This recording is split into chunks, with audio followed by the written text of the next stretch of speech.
Hi guys, welcome back to the channel and welcome back to another episode of Heritage News in the South East. This is your channel for anything in regards to heritage railway news, mainline movements, rail tours and so much more. We've got a ton of news to get through as always, so let's get straight into it. Platform 8 for the 22-28 Southern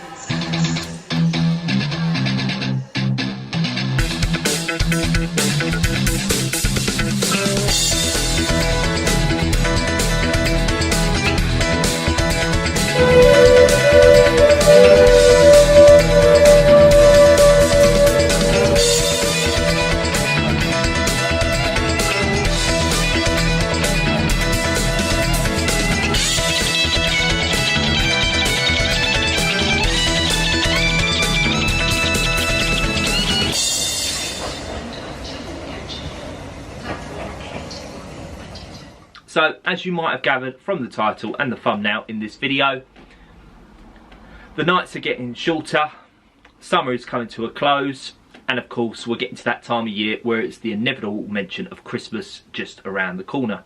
Now, as always with Christmas, a lot of heritage railways like to do Meet Father Christmas and festive events as of such, and most heritage railways, if not all of them, do some form of event. Now unfortunately it's safe to say that a few of them, particularly one, are potentially rubbing people up the wrong way. So the railway in question is actually the Audley End Railway. Now they have just announced their Christmas specials, which will be running from the 21st of November to the 24th of December, and tickets are now currently on sale on their website. Now the reason I drew attention to this one in the first place in particular is when I saw it advertised on Facebook, I then did decide to have a look at the comments. As you can see there on screen, it does seem that for a lot of people the prices this year are just unrealistic. Now from what I've gathered from a few comments, they've increased at least by 10% potentially. Someone referencing that it was £25 last year, it's now £35 this year. So I decided to do my own investigating, and this is what I found. So as you can see on screen there, I chose a standard 2 adults, 1 child over the certain height and 1 child below the certain height, and the cost came, as you can see below there on screen, between £80 to a staggering £140, depending on what time, the service you choose and the date you decide to go. Now that for me is a hefty price for the event. Now of course you meet Santa, you get a gift, there are a few activities there, but for £23 per adult that does seem a little bit steep. So I guess the question I pose to everyone today is, how much realistically are you willing to pay for these sort of events?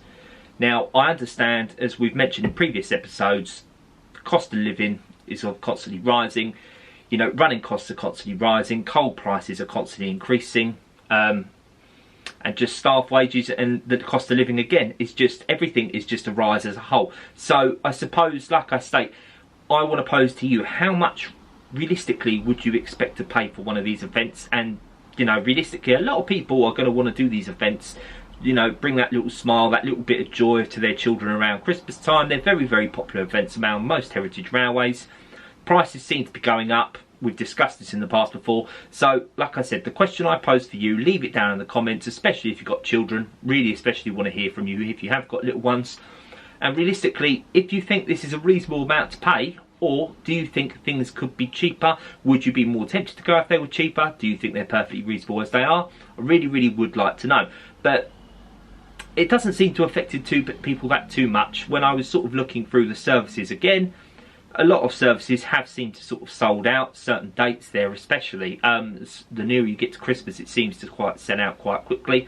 I know there are other certain events, especially around here in Kent. You've got the popular Polar Express event.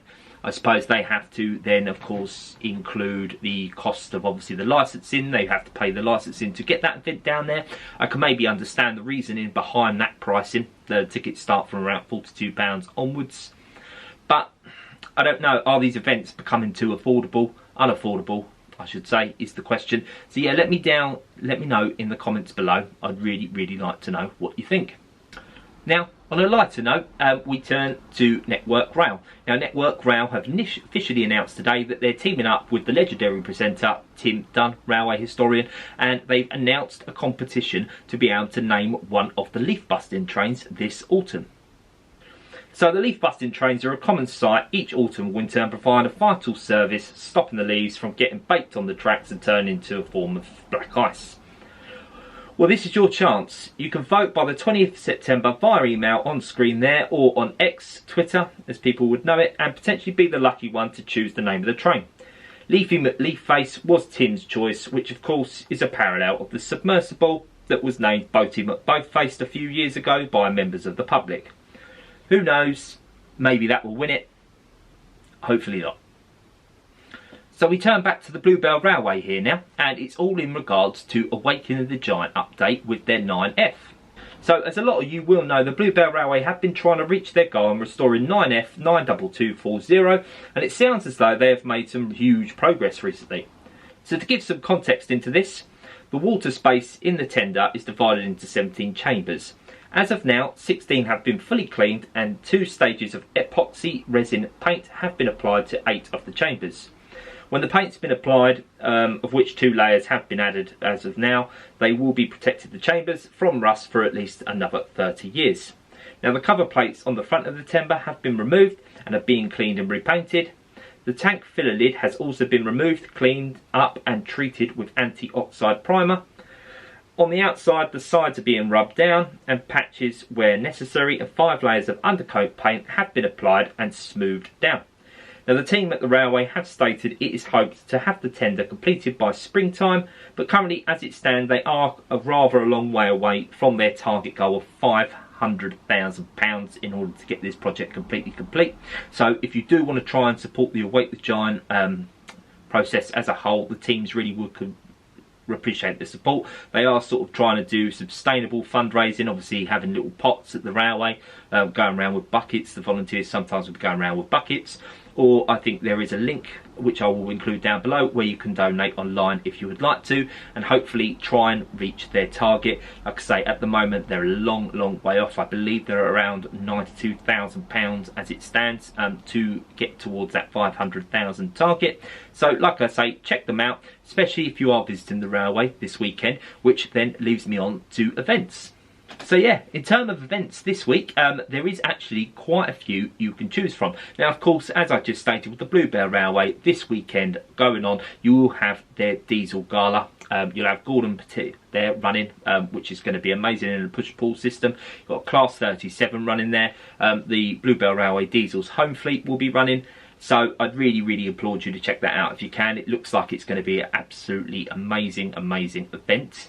Now, if you do decide that you don't want to visit there, now the Royal Engineers Museum this weekend for Saturday and the Sunday will be hosting the model show. Now the model show, from what I understand, is going to be anything in regards to military vehicles. It's going to be miniature railways. From what I understand, there's going to be quite a few model railway outs there. It's going to be tanks, buses, cars, military vehicles, planes as the such, and it's even stated as well there's going to be a numerous amount of traders there, and there's actually going to be quite a few sci-fi exhibits there as well. So I think it's just anything in regards to models. I would go there just purely for the trains, but of course obviously if you're into all models, which a lot of us are, this might be an event for you to check out. And finally, if you do decide that you don't want to do either of those events, you do actually have the North Weald District Miniature Railway. Now this weekend, at Saturday the 7th of September, they're actually going to be doing their Emergency Services Fest. So the Miniature Railway is going to be running as a whole, but then you're also going to have the air ambulance, you're going to have the fire and rescue, you're going to have the Essex police. It just sounds like it's going to be celebrating anything and everything to do with emergency services. There's going to be stalls, like I said, there's going to be exhibits from all of those emergency services there, and of course the miniature railway will be running. So this Saturday the 7th of September, 12 till 5, if you're around in the area, maybe check it out.